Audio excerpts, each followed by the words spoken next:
Eclesiastes capítulo 9, 13, até o capítulo 10, versículo 7. Assim diz a palavra do Senhor. Também vi este exemplo de sabedoria debaixo do sol, que foi para mim grande. Houve uma pequena cidade em que havia poucos homens. Veio contra ela um grande rei, sitiou-a e levantou contra ela grandes baluartes. Encontrou-se nela um homem pobre, porém sábio, que a livrou pela sua sabedoria. Contudo, ninguém se lembrou mais daquele pobre. Então disse eu, melhor é a sabedoria do que a força, ainda que a sabedoria do pobre é desprezada, e as suas palavras não são ouvidas. As palavras dos sábios, ouvidas em silêncio, valem mais do que gritos de quem governa entre tolos. Melhor é a sabedoria do que as armas de guerra, mas um só pecador destrói muitas coisas boas. Qual a mosca morta faz o unguento do perfumador exalar mau cheiro, assim é para a sabedoria e a honra um pouco de estutícia. O coração do sábio se inclina para o lado direito, mas o do estulto para o da esquerda. Quando o tolo vai pelo caminho, falta-lhe o entendimento, e assim a todos mostra que é estulto. Levantando-se contra ti, a indignação do governador, não deixes o teu lugar, porque o ânimo sereno acalma grandes ofensores. Ainda há um mal que vi debaixo do sol, erro que procede do governador. O tolo posto em grandes alturas, mas os ricos assentados em lugar baixo. Vi servos a cavalo e príncipes andando a pé, como servos sobre a terra. Oremos. Senhor Deus, dá-nos um coração atento, uma mente desperta, dá-nos uma alma sedenta por aprender do Senhor acerca da verdadeira sabedoria. Livra-nos das distrações, livra-nos das investidas de Satanás para impedir que a Tua palavra nos penetre no coração. E nesta noite, Senhor, ensina-nos, nós te pedimos em nome de Jesus. Amém. Como nós temos visto até aqui, meus irmãos, Eclesiastes apresenta a vida em duas perspectivas, resumidamente. Primeiramente, de um lado, nós temos visto que a vida é algo passageiro, é algo nebuloso, nem sempre muito óbvio a nós, e sem valor permanente. Um mistério cuja totalidade a mente humana não consegue compreender. De outro lado, como resultado, a vida também deve ser vista como um resultado de um plano bom, moralmente bom, belo e perfeito, conduzido pela sábia e soberana providência de Deus. Parecem contraditórias essas duas visões, mas devemos lembrar que a primeira impressão vem da nossa visão limitada do que se passa debaixo do sol. E a segunda expressão nos é fornecida pela revelação de Deus e é entendida pela fé. Em todas as considerações, o pregador tem como objetivo nos conduzir ao temor de Deus, que é o princípio da sabedoria. Com este objetivo, Salomão tem nos desafiado a reconhecer nossa própria insensatez e nos tem apresentado o caminho da verdadeira sabedoria, que dirige o foco para além do que está debaixo do sol, para o plano soberano de Deus. Então, no texto que nós temos diante de nós, Deus guiou o seu servo a nos apresentar retratos da sabedoria e da estutícia com sua ênfase maior na estutícia. Mas antes de prosseguirmos, é necessário nós tratarmos brevemente do conceito de estutícia. E uma forma bem resumida de definirmos a estutícia é apresentando alguns dos seus sinônimos nas Escrituras. Estutícia nas Escrituras é um sinônimo de insensatez, ou tolice, falta de juízo. São todos termos alternativos à palavra estutícia. Os adjetivos tolo, insensato, falto de senso, sem juízo, descrevem aquele que não tem senso e cujas atitudes são desnorteadas e parecidas com as de um louco. Por isso também é conhecido como tolo, aqui em Eclesiastes especialmente, é como se traduz o termo. É o termo mais utilizado em nosso texto. Ao tolo, meus irmãos, o que falta não é a inteligência propriamente, no sentido em que nós consideramos, né, o QI, mas falta-lhe, antes de tudo, aquilo que eu poderia chamar de inteligência espiritual, falta-lhe o temor do Senhor, falta-lhe a fé salvadora. E nos chamados livros sapienciais, dentre os quais se destaca o de Provérbios, o tolo ou o insensato é uma das figuras mais criticadas, e o tempo não nos permite aqui fazer algumas observações sobre o retrato do tolo em Provérbios. E contrariamente à mentalidade contemporânea, que tem eliminado o conceito de culpa e transformado o pecado em doença e os males morais em desequilíbrios e transtornos emocionais, na Escritura, a insensatez, a estultícia e a loucura são manifestações da nossa natureza pecaminosa. O problema básico do tolo, segundo a Escritura, não é um desequilíbrio emocional ou um distúrbio emocional. Na verdade, o problema do tolo na Escritura é a falta de um genuíno temor de Deus no coração. Em meio aos mistérios da providência na vida debaixo do sol, o sábio, nós precisamos aprender a distinguir a conduta do sábio, que reflete o temor do Senhor, do comportamento do tolo ou do estulto, e examinar a nós mesmos para o nosso bem.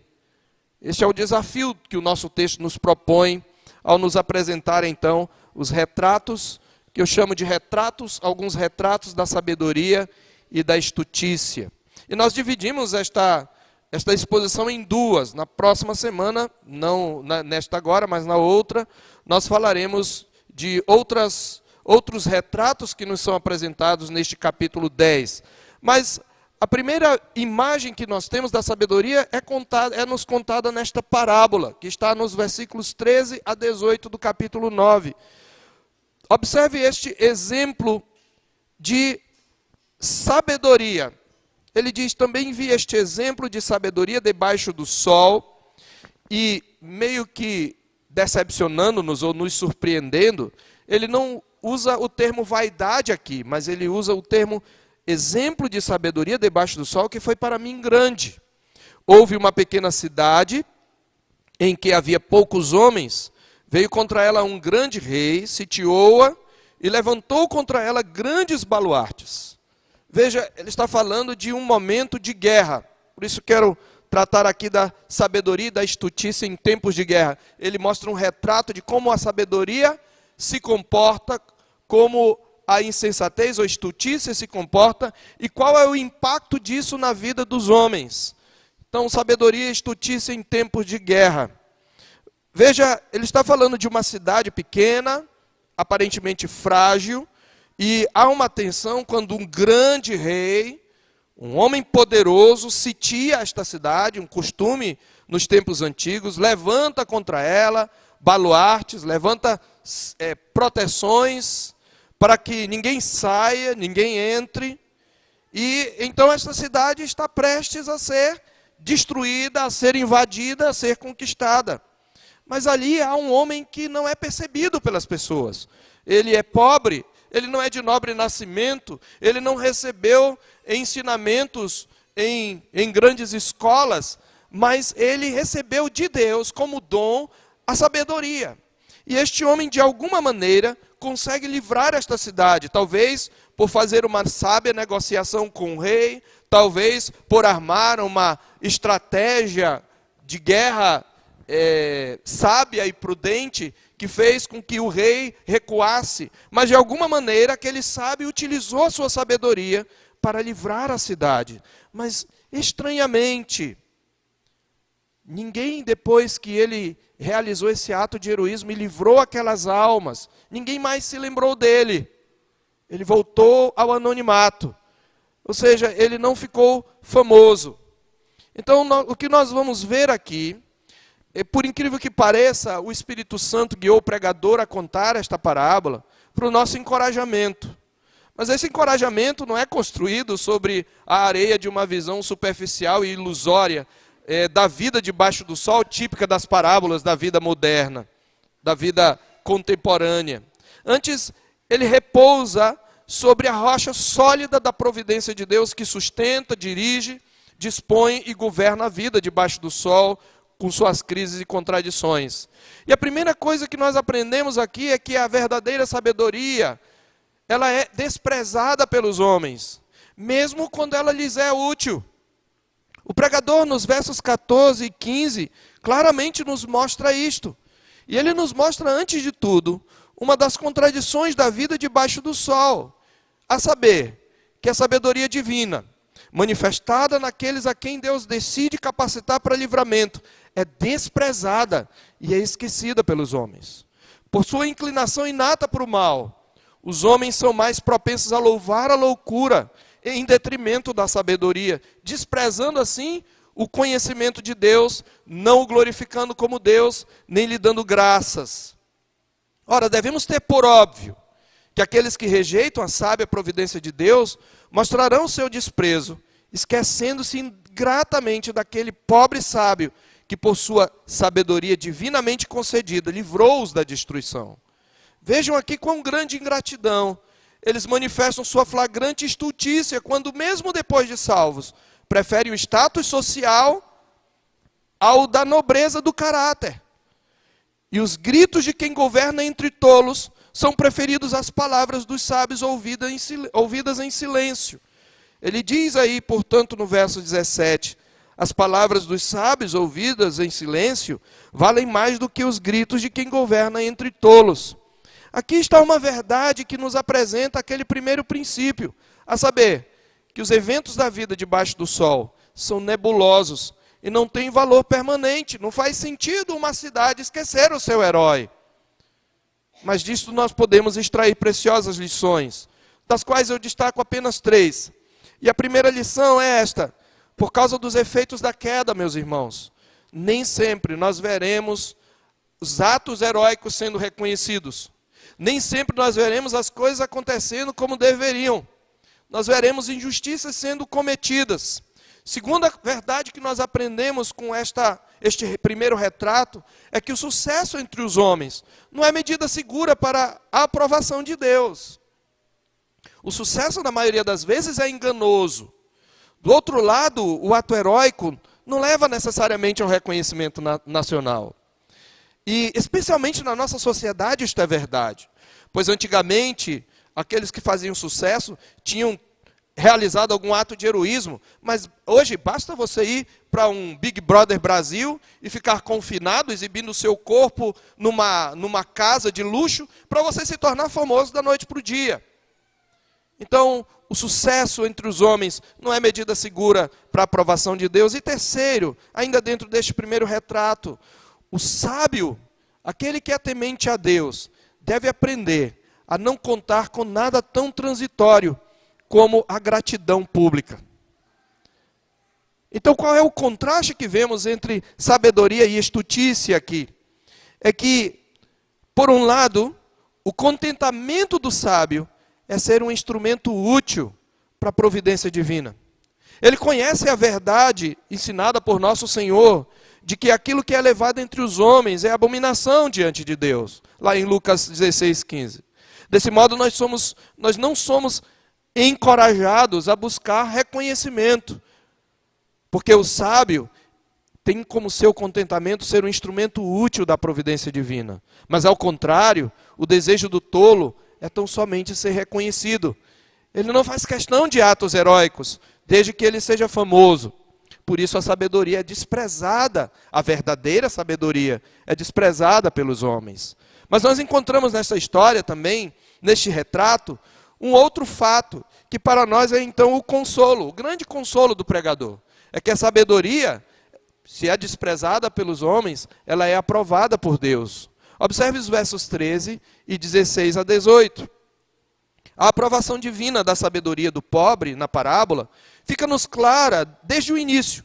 Pois no versículo 13, onde nós deveríamos esperar do pregador, que anunciasse a sua história como mais uma vaidade debaixo do sol, ele nos diz que se trata de um exemplo de sabedoria debaixo do sol, que foi para ele grande, diz o verso 13. E para que não nos reste dúvida de que ele apresenta a sua conclusão da parábola utilizando-se de provérbio de comparação,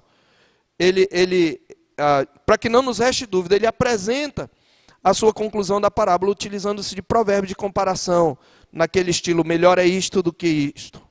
A sentença de aprovação divina da sabedoria, ela é apresentada aqui de maneira tripla. Observe o verso 16. Então disse eu, qual foi a minha conclusão ao ver esse exemplo de ingratidão e de sabedoria que livra uma cidade inteira? Veja, ele não diz, também isto é vaidade, correr atrás do vento, o seu refrão tão repetido. Ele diz, então disse eu, melhor é a sabedoria do que a força, ainda que a sabedoria do pobre é desprezada e as suas palavras não são ouvidas. Ou seja, a verdade que aprendemos aqui, a aprovação divina está nesta palavra. A sabedoria, mesmo desprezada, é melhor do que a força. A sabedoria, mesmo desprezada, é melhor do que a força. Ainda quando ela não é reconhecida. Mas Deus a reconhece. E a aprovação de Deus é que de fato importa. A segunda palavra aqui, ou expressão, sentença de aprovação divina, está no verso 17. As palavras dos sábios, ouvidas em silêncio, valem mais do que os gritos de quem governa entre tolos. Ou seja, a sabedoria, mesmo ouvida em silêncio, vale mais do que aqueles gritos que por sua fúria impressionam e amedrontam os tolos. Só os tolos se impressionam e se amedrontam com os gritos. Esta aqui é uma referência, meus irmãos, aos berros de arrogante confiança de um governador distrital local.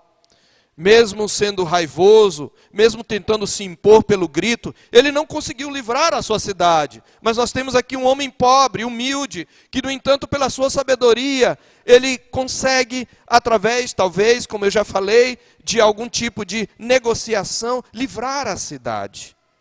É costume dos tolos, meus irmãos, confiar nas armas de guerra. E Deus mostra a sua aprovação também no verso 18, mostrando que a sabedoria é mais eficaz do que as armas de guerra.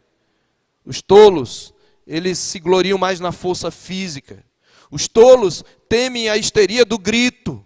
Os tolos confiam nas armas de guerra, mas Deus livra um povo por meio da sabedoria.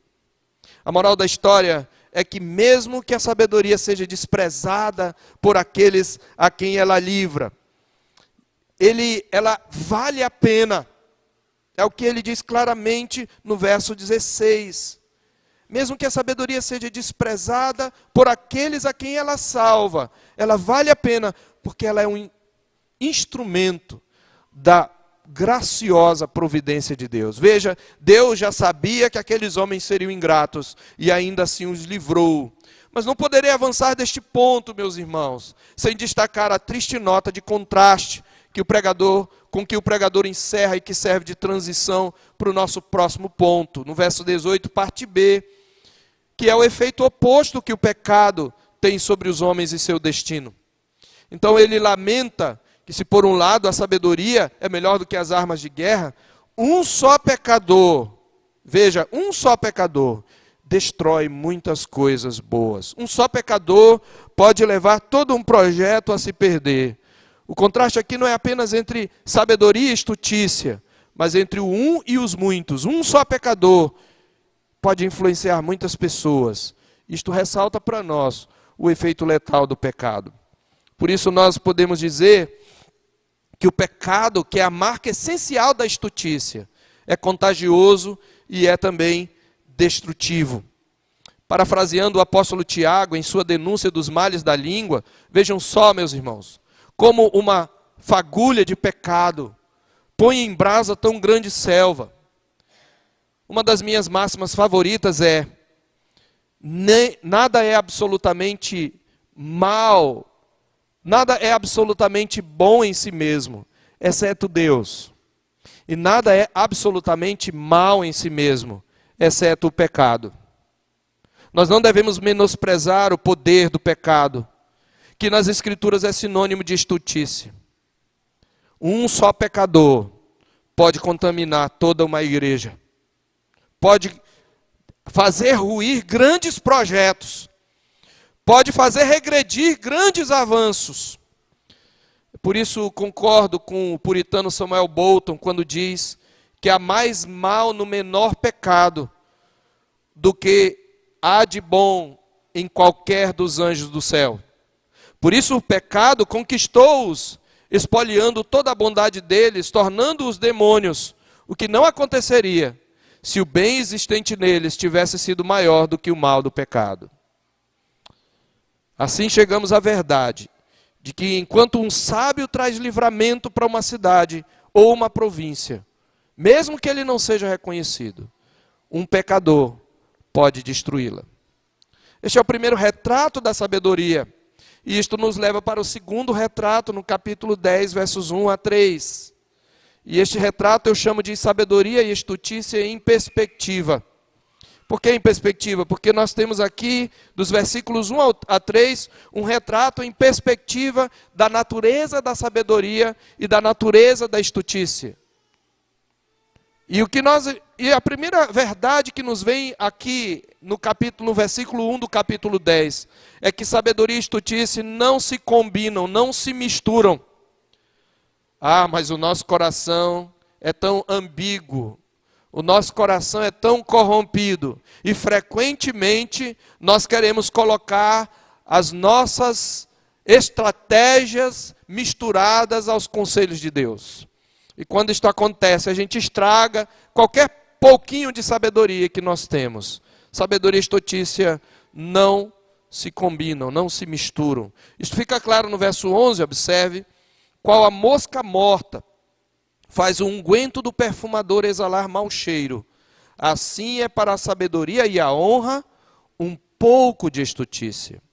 A mosca morta, ou numa tradução mais literal, a mosca da morte, quando um inseto mal cheiroso entra e morre e apodrece dentro do pote de unguento de perfumador. Você sabe, o unguento é uma porção concentrada de perfume, da qual o perfumador, diluindo, faz as suas fragrâncias.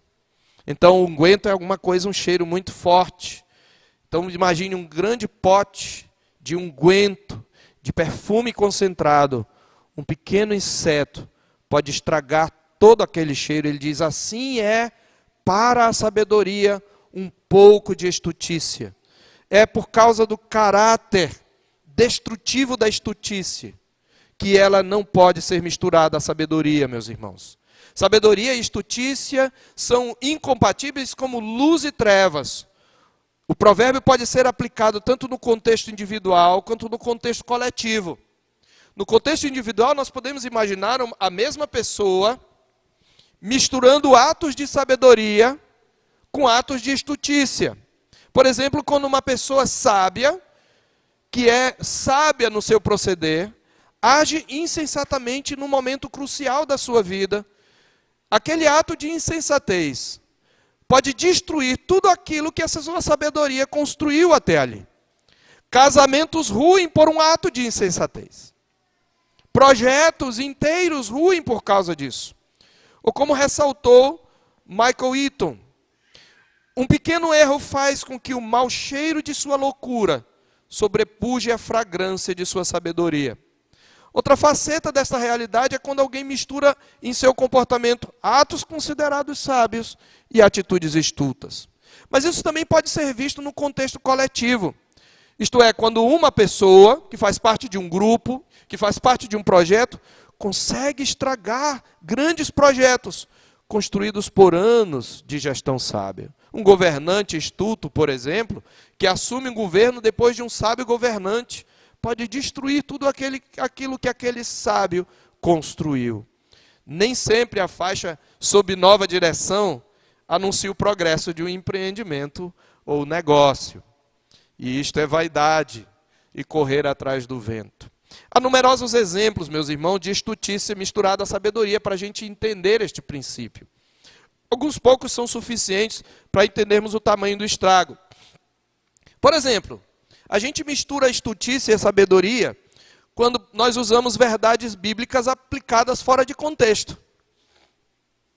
Às vezes a gente usa verdades, e se são verdades, são são enunciados da sabedoria. Elas vêm da palavra de Deus, mas quando nós usamos erradamente, é estultício na sabedoria.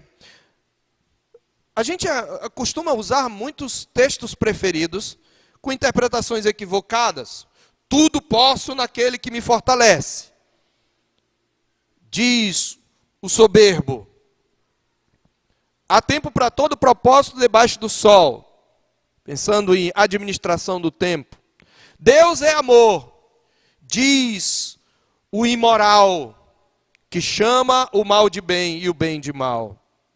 Não julgueis, diz o pecador que não quer ter o seu erro criticado.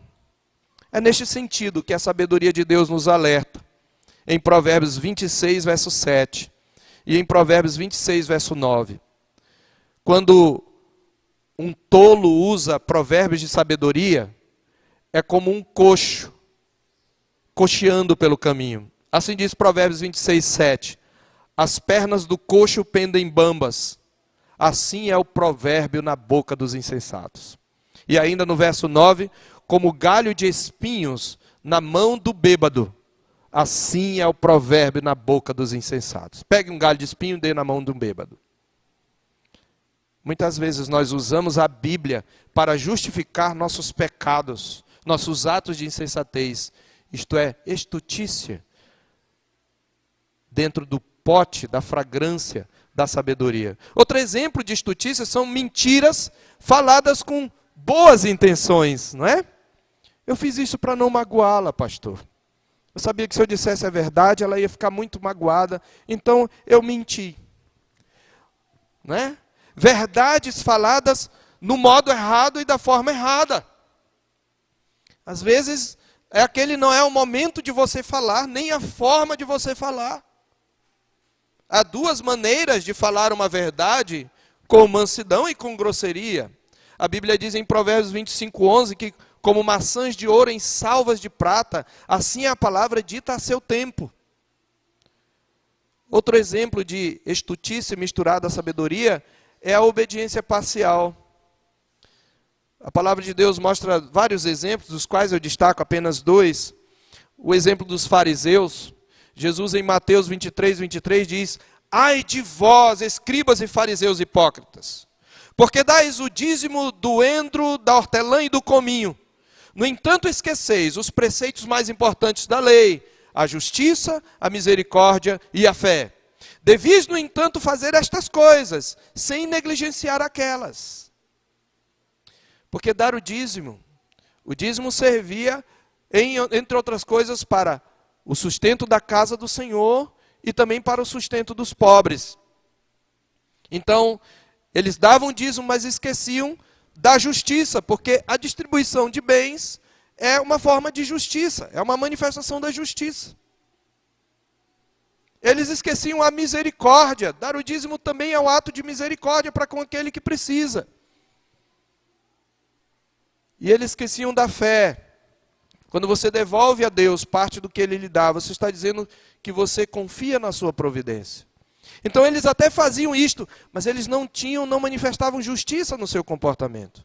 Obediência parcial. Nós podemos usar ainda o exemplo de Saul, a quem Deus ordenara que matasse tudo que tivesse vida entre os amalequitas, como instrumento do juízo de Deus, mas ele deixou o gado e deixou o rei vivo. E Samuel disse: tu desobedeceste a palavra. Não, eu obedeci a palavra do Senhor. Mas que balido é este de ovelhas e mugido de bois que eu ouço? Aqui há uma ironia no texto, está lá em 1 Samuel 15. Na hora que ele diz: olha, eu executei a palavra do Senhor. Ouve-se um bom. Na hora que ele fala, Samuel diz: e que mugido é este? Que balido é este que eu ouço?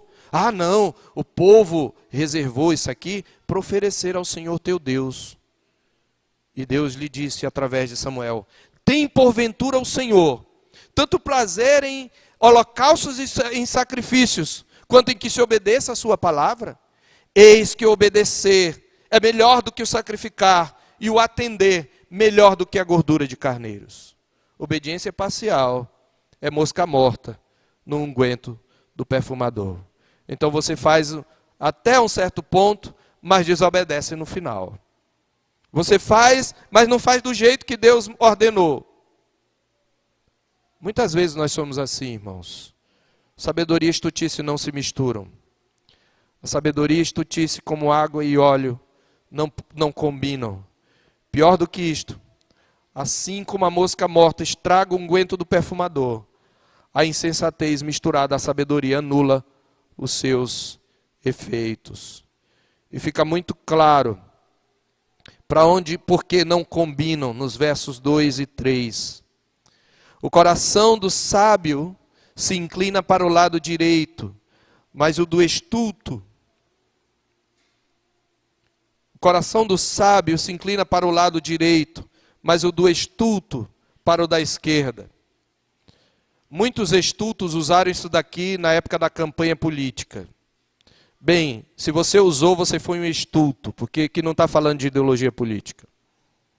A cultura, como a nossa cultura judaica, cultura hebraica, ela valorizava muito a mão direita. É a mão que a gente mais usa em geral, poucos são canhotos, né? Eu me lembro que antigamente os pais, até quando os filhos nasciam canhotos, amarravam o braço dos filhos para eles não usarem a mão canhota, mas usarem a direita, porque tinha quase uma superstição. A palavra de Deus fala que o Senhor, eu sempre o tenho à minha direita. O Filho de Deus assentou-se à direita de Deus. Então a ideia é de honra, de retidão.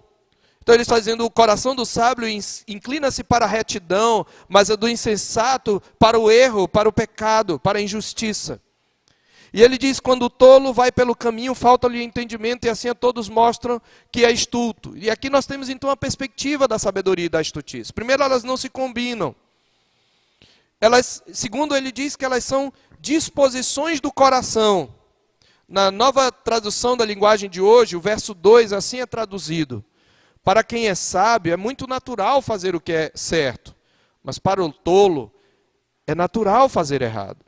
Então, sabedoria, queridos, é uma disposição do coração. Do coração procedem as fontes da vida, a Bíblia diz. Só aqueles que receberam de Deus um novo coração, pela regeneração, é que adquirem a genuína sabedoria. E é claro que, embora seja algo do coração, aquilo que está no coração, seja sabedoria ou insensatez, sempre se manifesta no comportamento. Veja o verso 3. Quando o tolo vai pelo caminho, falta-lhe o entendimento. E assim a todos mostra que é estulto. A ideia aqui é quase que uma anedota, é uma ironia. Ele está descrevendo aqui o tolo. Pense, o tolo, ele está andando com certeza de para onde ele vai. Ele tem certeza de para onde vai. Ele não tem o referencial certo. Ele tem certeza para onde ele vai. Então ele vai. E de repente. E aí ele mostra quão tolo ele é. Ele está dizendo, mais cedo ou mais tarde, o tolo vai demonstrar a sua estutícia pelas coisas que ele faz. E uma das marcas do tolo, que se manifesta no seu comportamento, é o que eu chamo de impermanência. Ou inconstância. É isso que ele está querendo descrever no verso 3. Ele vai pelo caminho, certo de que ele vai pelo caminho certo, talvez até esteja indo, mas de repente ele para, ele se distrai com alguma coisa, ele esquece o foco e ele se desvia do caminho. Isso quer dizer que o tolo pode andar por um tempo como um sábio, mas quando de repente se desvia, a sua insensatez se torna evidente a todos. Novamente, a nova tradução da linguagem de hoje diz, até os que não o conhecem notam a sua falta de juízo. Portanto, uma das marcas do sábio é a perseverança no temor do Senhor. Por isso que a perseverança dos santos é uma das principais doutrinas da graça. Aqueles que são de Deus, aqueles em quem Deus implantou vida, aqueles a quem Deus regenerou e converteu em seu Filho amado, aqueles a quem Deus chamou eficazmente, não se desviarão do caminho, porque neles habita a sabedoria. Perseverança é uma das marcas do sábio, enquanto que para o tolo, a impermanência, a inconstância, é uma marca que mostra todos a evidência da sua estultícia. E um terceiro e último retrato nesta noite está no verso 5 até o verso 7. É o que eu chamo de um retrato da sabedoria e da estutícia nas esferas de poder. Aqui novamente o pregador nos introduz na vida política. Quantas observações ele já havia feito aqui, não é? Veja o que ele diz aí no verso 5. Ele vai mostrar sabedoria e estutícia nas esferas de poder. Ainda há um mal que vi debaixo do sol, erro que procede do governador. Ele vai falar aqui do governador tolo, que escolhe os seus assessores, e escolhe assessores tolos também. Ainda há um mal que vi debaixo do sol, erro que procede do governador. O tolo posto em grandes alturas, mas os ricos assentados em lugar baixo. Vi servos a cavalo e príncipes andando a pé, como servos sobre a terra. Mas no verso 4, antes disso, ele mostra como se comporta a sabedoria. Levantando-se contra ti a indignação do governador, não deixes o teu lugar, porque o ânimo sereno acalma grandes ofensores. Então, olhando para o verso 4, como é que a sabedoria e a estutícia se comportam nas esferas do poder? Nós podemos identificá-la. Primeiro, a sabedoria, ela é mansa no trato e conciliadora nos conflitos de poder. Apenas este versículo está em forma de mandamento, o versículo 4. Mas considerando o contexto, ele faz parte do retrato da sabedoria em contraste com a estutícia. Trata-se novamente, como vimos no capítulo 8, de como o sábio deve se comportar na corte do rei. A sua mansidão de sabedoria e o seu condigno proceder devem aplacar o acesso de raiva do governante temperamental. Como observou Derek Kidner sobre este texto, embora possa se sentir sublime demitindo-se do seu posto, ostensivamente por princípio, mas na realidade em um acesso de orgulho, na verdade isto é menos impressionante, mais imaturo do que parece. É o que ele diz: levantando-se contra ti a indignação do governador, não deixes o teu lugar, não deixes o teu posto, não abandones o posto, não se inflame com a ira dele, não é este o comportamento sábio. Você deve manter sereno o seu ânimo, você deve ser conciliador. É assim que se comporta a sabedoria. A sabedoria concilia, a sabedoria é mansa. Aqui, meus irmãos, cabem as palavras de Tiago, no capítulo 3, versos 13 a 18 da sua epístola. Tiago 3, de 13 a 18. É assim que ele descreve a sabedoria. Quem entre vós é sábio e inteligente? Mostre em mansidão de sabedoria, mediante condigno proceder as suas obras. Se pelo contrário, tendes em vosso coração inveja amargurada, e sentimento faccioso, nem vos glorieis disto, nem mintais contra a verdade. Esta não é a sabedoria que desce lá do alto. É antes terrena, animal e demoníaca. Pois onde há inveja e sentimento faccioso, aí há confusão e toda sorte de coisas ruins. Como é então que a sabedoria se manifesta? A sabedoria, porém, lá do alto, a verdadeira sabedoria, não aquele que se acha sábio, é primeiramente pura. Ela é pura de motivos, ela não é maliciosa. Depois, pacífica, indulgente, isto quer dizer perdoadora, tratável, plena de misericórdia e de bons frutos, imparcial e sem fingimento. Ora, é em paz que se semeia o fruto da justiça para os que promovem a paz. Portanto, o verdadeiro sábio, meus irmãos, ele se submete, mesmo sabendo que a ira, submete-se sabendo que a ira, que pode ser acalmada pelo ânimo sereno, e que a resposta branda desvia o furor, mas a palavra dura suscita a ira. Então a sabedoria nas esferas de poder, ela tem mansidão no trato e ela é conciliadora nos conflitos. Por outro lado, nós vemos aqui em contraste, a estutícia. E o que nós descobrimos nos versos 5 a 7 é exatamente a verdade de que a estutícia, ao contrário da sabedoria, subverte a ordem social e política. A estutícia subverte a ordem social e política. Ele diz no versos 5 e 6, observe: ainda há um mal que vi debaixo do sol, erro que procede do governador. Estutícia do governador. O tolo posto em grandes alturas, mas os ricos assentados em lugar baixo. Vi servos a cavalo e príncipes andando a pé, como servos sobre a terra. Esta subversão se dá tanto por autoritarismo, representado pela ira do governador no verso 4, uma reação arbitrária e passional, como também por covardia e corrupção. Prováveis motivações para se pôr o tolo em grandes alturas e os ricos em lugar baixo. Veja, para nossa mente doutrinada por uma cosmovisão que hipocritamente demoniza os ricos e faz da pobreza uma virtude em si mesma, é tentador aplaudir aqui a humilhação dos ricos, colocados em lugares baixos. Mas devemos notar que nos termos do contraste, os ricos mencionados aqui, por implicação, são sábios, pois eles estão em oposição ao tolo. Assim, os príncipes andando a pé são aqueles nobres não apenas no nascimento, mas também na conduta. E mesmo sendo nobres na conduta, eles são postos em posição de servos. Estamos novamente diante daquelas contradições da vida, já fartamente apresentadas pelo pregador. E já fomos apercebidos de que as revoluções não necessariamente são sinônimo de triunfo da justiça social. Trata-se de mais uma vaidade debaixo do sol.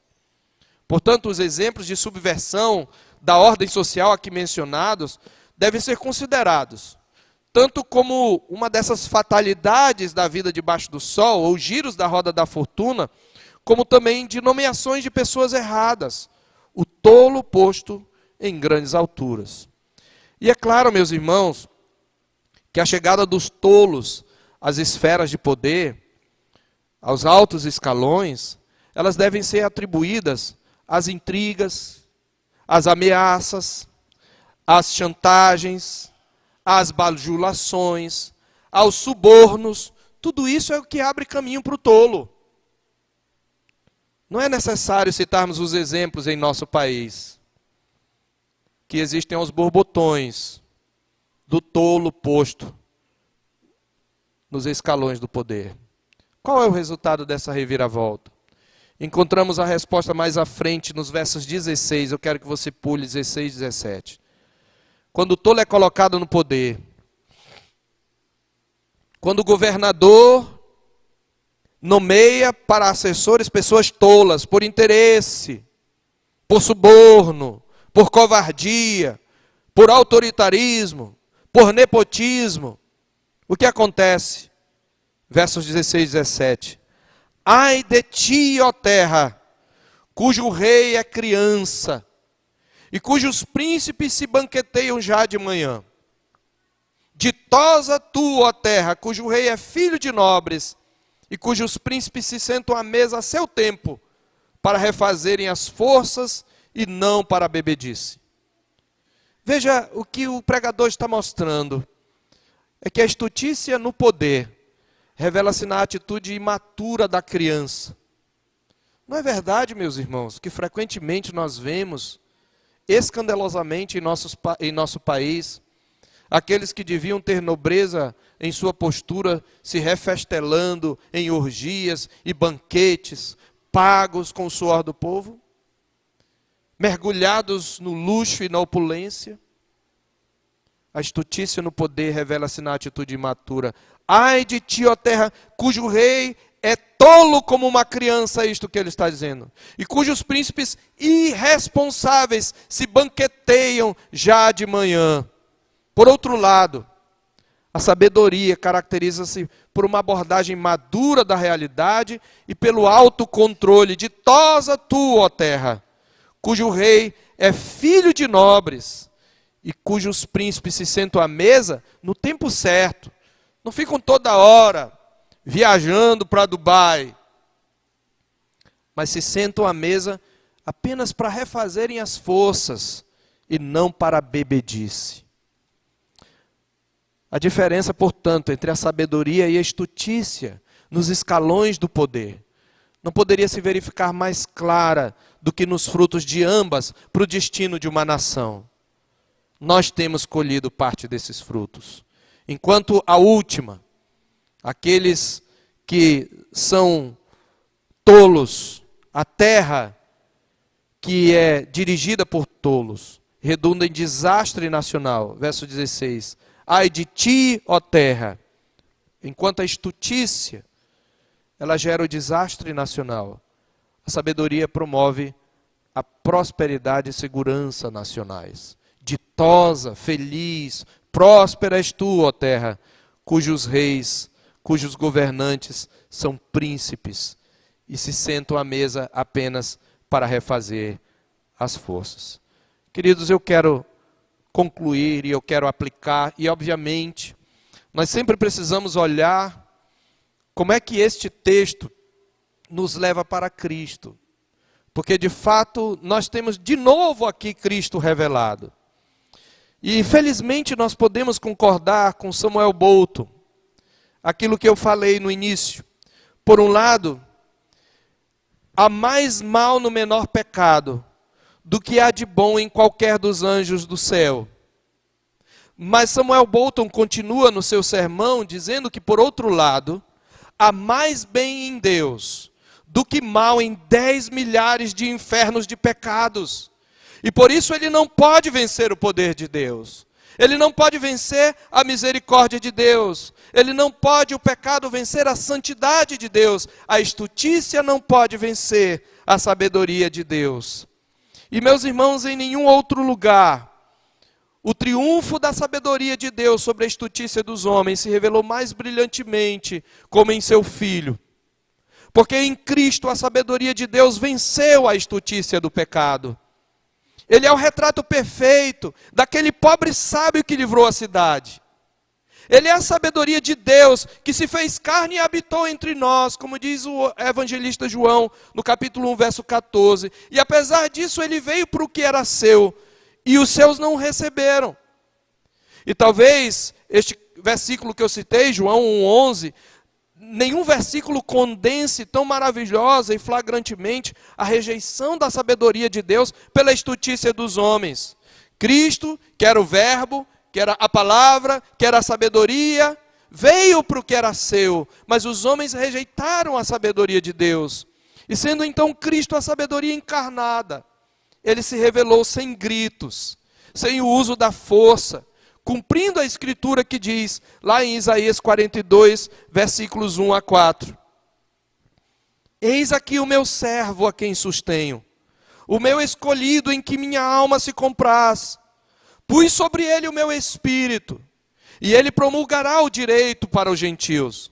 Não clamará, nem gritará, nem fará ouvir a sua voz na praça. Ele não governa como aquele que grita entre tolos. Não esmagará a cana quebrada, nem apagará a torcida que fumega.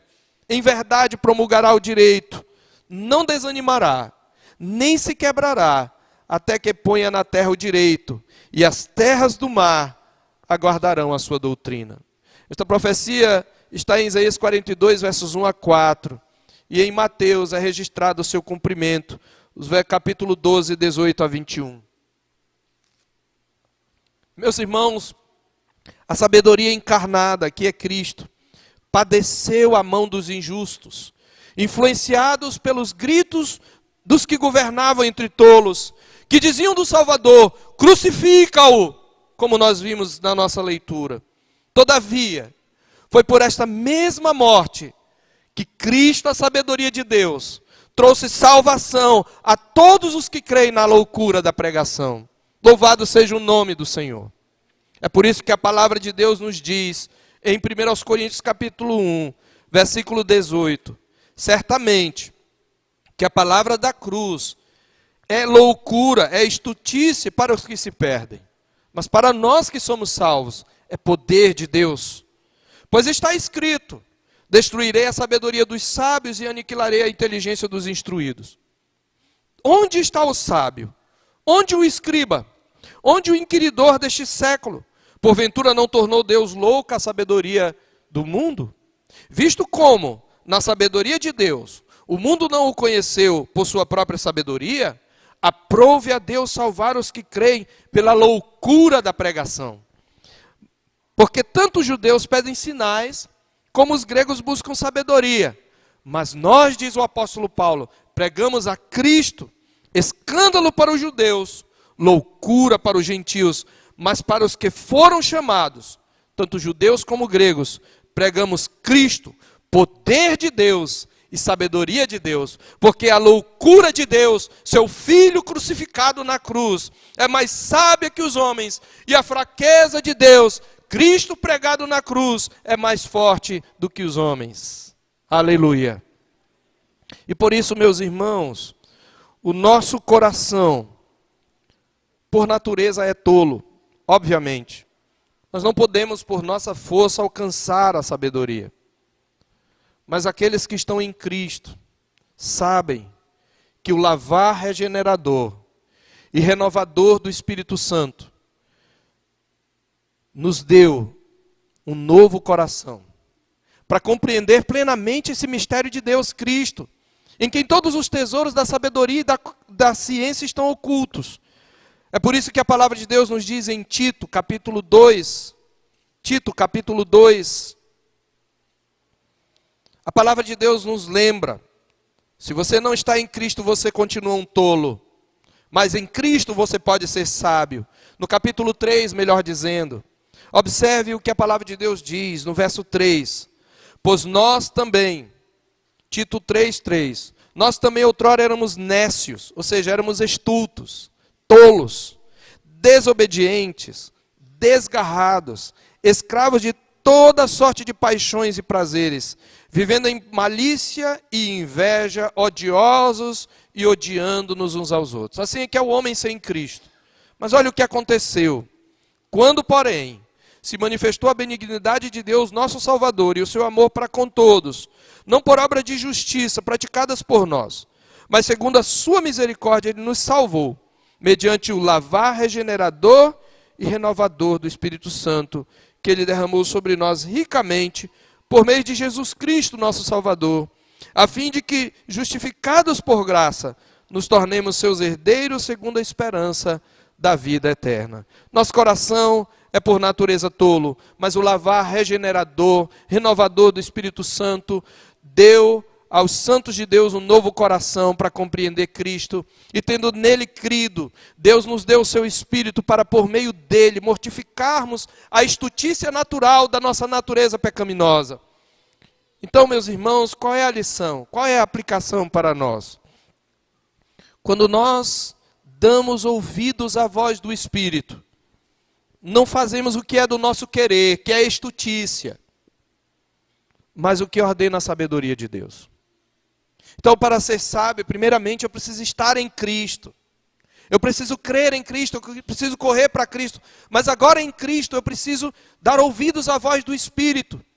Não fazer o que está no meu coração estulto, mas o que a palavra de Deus me ordena. Quando, portanto, por outro lado, nós apagamos o Espírito, desprezando as profecias da Escritura, ou quando entristecemos o Espírito no qual fomos selados para o dia da redenção, nós acabamos agindo estultamente.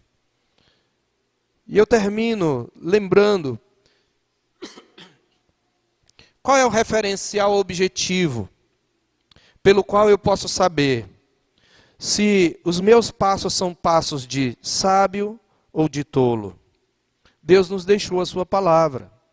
A sua lei é o caminho da sabedoria. E aquele que serve a Cristo ama a lei de Deus. Quanto amo a tua lei, diz o salmista. É a minha meditação todo o dia. A Bíblia diz que o homem de Deus tem prazer na lei do Senhor e na sua lei medita de dia e de noite. A palavra de Deus escrita, as Escrituras, meus irmãos, são para nós o referencial, o critério pelo qual saberemos se estamos caminhando na sabedoria, se estamos imitando a Cristo. É por isso, e eu concluo com estes dois textos, que um do Velho e um do Novo, que em Deuteronômio 4 o Senhor Deus assim nos exorta. Deuteronômio 4, falando sobre a lei de Deus. Desde o verso 1, você tem que parar de confiar nas suas opiniões e você tem que seguir a lei de Deus. Se você é crente, a lei de Deus foi impressa no seu coração. O Espírito de Deus habita em você. Cristo habita em você pelo Espírito. E você há de demonstrar isto, obedecendo a palavra e não o seu coração, onde o pecado, embora não mais reine, ainda habita. Olha o que a palavra de Deus nos diz, desde o verso 1. Agora, pois, ó Israel, ouve os estatutos e os juízos que eu vos ensino para os cumprirdes, para que vivais e entreis e possuais a terra que o Senhor Deus de vossos pais vos dá. Veja, nada acrescentareis à palavra que vos mando, nem diminuireis dela. É esta palavra, meus irmãos, nem mais nem menos. Não é só o livro dos Salmos, não são só os evangelhos, é de Gênesis a Apocalipse. É aqui na palavra de Deus que encontramos a sabedoria de Deus. Tudo isso é suficiente. Nada devemos acrescentar e nada devemos tirar, para que guardeis os mandamentos do Senhor, vosso Deus, que eu vos mando.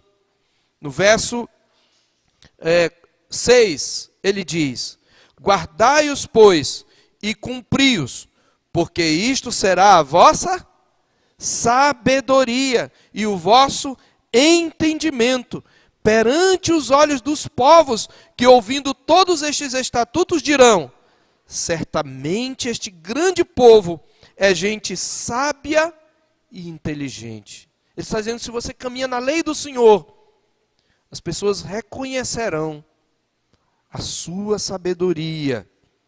Aqueles a quem Deus vai revelar esta sabedoria, ainda que muitos vão desprezá-la. Mas o Senhor Jesus também nos mostra este referencial, quando ele, aplicando a lei, você lembra no Sermão do Monte, em Mateus capítulo 7, ele conclui, depois de falar sobre os valores do reino de Deus, sobre as aplicações da lei de Deus em sua plenitude, o Senhor Jesus assim termina nos versos 24 a 27. Todo aquele, pois, que ouve estas minhas palavras e as pratica, veja, não basta ouvir, achar bonito, sentir arrepio, chorar. A sabedoria de Deus é exata. Todo aquele que ouve e pratica será comparado a um homem prudente. Isto é um sinônimo de sábio, que construiu, edificou sua casa sobre a rocha. E o que aconteceu? Caiu a chuva, transbordaram os rios, sopraram os ventos, deram com ímpeto contra aquela casa, que não caiu. Por quê? Estava edificada sobre a rocha, sobre Cristo, sobre a sabedoria das palavras de Cristo. E todo aquele, por outro lado, que ouve estas minhas palavras e não as pratica, será comparado a um homem insensato, isto é, a um homem tolo, a um homem astuto, que construiu, edificou a casa sobre a areia.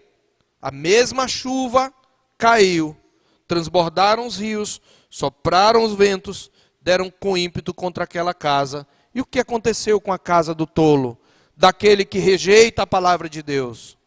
Ela, veja, ele não diz que ela caiu, ele usa um termo mais forte. Ela desabou, sendo grande a sua ruína. Meus irmãos, as Escrituras são a nossa sabedoria. Aqueles que estão em Cristo, que vieram a Cristo, devem ter a Escritura como sua única e suficiente regra de fé e prática, e obedecê-la à risca. É isto que o salmista diz no Salmo 119, tu ordenaste os teus mandamentos para que o cumpramos à risca, e a palavra ali significa, traz a ideia de um transbordamento. É assim que nós vamos ser vistos por Deus como sábios, e nós veremos os frutos dessa sabedoria na nossa vida. Que Deus nos faça, irmãos, gente sábia e inteligente.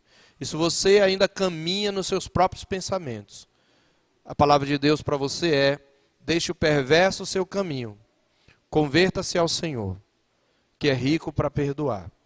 Porque os seus pensamentos não são os pensamentos de Deus. Não viva um cristianismo meia boca. Corra para Cristo, arrependa-se dos seus pecados e viva na palavra de Deus. Amém.